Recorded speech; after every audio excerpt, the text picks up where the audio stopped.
Although working under the guise of an abhorrent and evil regime for years, during the Second World War, Germany had been creating the finest, most iconic and most developed tank designs ever.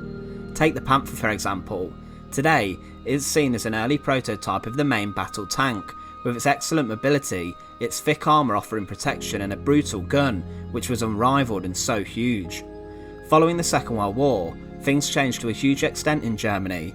In 1947, after Germany was carved into two, West Germany was rearmed to face the threat from the Soviets, and during this time, one of the finest main battle tanks ever built would arrive at the forefront of the military. This tank would be used by lots of different countries around Europe and all around the world. Today, we look at the Leopard 1, the forerunner for possibly the best tank ever. To support the channel, please make sure to subscribe. The Leopard's development can be traced back to the mid-1950s, when West Germany was recovering its industry rather quickly, allowing it to rebuild with the permission of NATO, a powerful and local defence force that would stand up to a possible Soviet threat. In this plan was talks for a main battle tank, and during this time, relationships between France and Germany were rather good. Both of the countries had similar ideas on paper, and this project would go on to be known as the Panzer, and would have been sent to most of West Europe's countries to replace the American supplied vehicles such as the M47 and M48 pattern. In 1959, it was decided to create prototypes, and several of these were entered for testing in 1960. Amongst these were Porsche and Rheinmetall, who offered casted turrets. Another team's prototype seemed rather futuristic, but Porsche was soon offered as the winner for the competition, and the Bundeswehr ordered 50 vehicles from this company. The pre-production Porsche design was known as the Zero Series, and would have on it a new cast turret and several modifications to the hull. It was equipped with a better optical range-finding system, which improved accuracy on board. This series of tanks was renamed to the Leopard, keeping the tradition of using feline species such as the panther or tiger, which were used in the Second World War. On board, the Leopard had well-sloped and electrically welded rolled armour. It wasn't especially thickly armoured around the turret front and the mantlet, as new hollow charge projectiles could go through 250mm of armour. The turret was first designed around the use of the British L7 Royal Ordnance 105mm gun, which was standardly fitted inside NATO tanks, but was also used by newer US tanks such as the M60. The turret top featured two cupolas, one for the commander and one for the gunner. Both of these had night vision periscopes installed. The turret housed the radio, 13 ready-made rounds, and there was also a small basket towards the back. The hull and the turret were sealed and were tested to be waterproof in case they had to cross water. Later versions would feature a completely different and modified turret.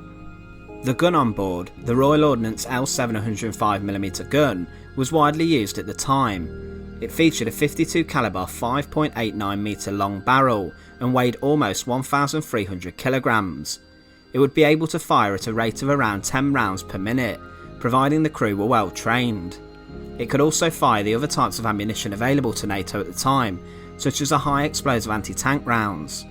Also on board was a coaxial MG3 or an FN MAG machine gun for the gunner, and also a secondary one for the commander. Around 5,500 rounds for these machine guns were stored on the tank. With regards to the engine, it was powered by a 10-cylinder, 37.4 litre multi-fueled engine. It could operate on either diesel or gasoline, and could even run on gasoline used in aircraft. The engine gave the relatively lightweight hull excellent performance, and the engine and transmission were designed to be lifted out the tank and replaced in less than 20 minutes. The torsion bar suspension was made up of 7 road wheels, drive sprockets at the back, and the idler at the front. There were also shock absorbers fitted to the front 3 and the rear 2 road wheels, which made the ride very smooth, and this would be continuously refined to improve cross-country performance. This system is still today one of the most efficient drivetrains, and is used today in many different countries. The Leopard could also be fitted with a deep wading kit, which allowed the vehicle to cross rivers up to 4 metres deep. It could reach a speed of around 40 miles per hour on road, climb 60% gradients and so on. It was a rather mobile and extremely versatile tank. Over the years, different modifications and tweaks were applied to the Leopard 1.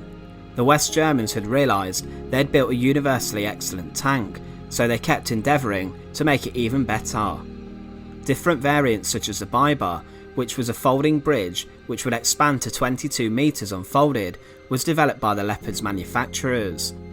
The Leopard was operated by a huge number of countries worldwide: Australia, Belgium, Canada, Denmark, Italy, the Netherlands and Norway, as well as the Germans used the vehicle. Even the British adapted 4 Leopard hulls to create the Hippo Beach Armoured Recovery Vehicle. Today, it is still used by Brazil, Chile, Ecuador, Greece, Lebanon and Turkey, showing how good a tank the Leopard 1 really was. However, one of its biggest strengths was the fact that it was the foundations of the Leopard 2, one of the world's top-selling and best main battle tanks ever made, but we'll save this for another video. Once again, thank you for watching. To support the channel, please make sure to subscribe. Once again, thanks for watching.